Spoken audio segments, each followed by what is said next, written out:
দিদি ভাই চাল ভাজা খাই মাইনা মাছের গুঁড়ো আর 100 টাকার বউ এনেছে এবার আমাকে চুড়ো।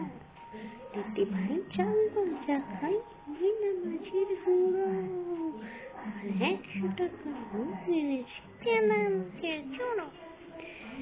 দিদি ভাই চাল ভাজা খাই মাইনা মাছের গুঁড়ো আর 100 টাকার বউ এনেছে এবার আমাকে চুড়ো। দিদি ভাই চাল ভাজা খাই মাইনা মাছের গুঁড়ো আর 100 টাকার বউ এনেছে এবার আমাকে চুড়ো। দিদি ভাই চাল ভাজা খাই মাইনা মাছের গুঁড়ো আর 100 টাকার বউ এনেছে এবার আমাকে চুড়ো। আমি আমার নাতির কথা বলছি গো। আমার নাতিকে আমি কত চাল ভাজা ভেজেছিলাম, আর চাল ভাজা নাড়ু খেতে খেতে রাস্তা দিয়ে যাচ্ছিল। যেতে যেতে যেতে যেতে একটা খেদা নাতি মেয়েকে দেখে পছন্দ হয়ে গেল। পছন্দ হয়ে যেতেই তাকে বিয়ে করে নিয়ে চলে এলো।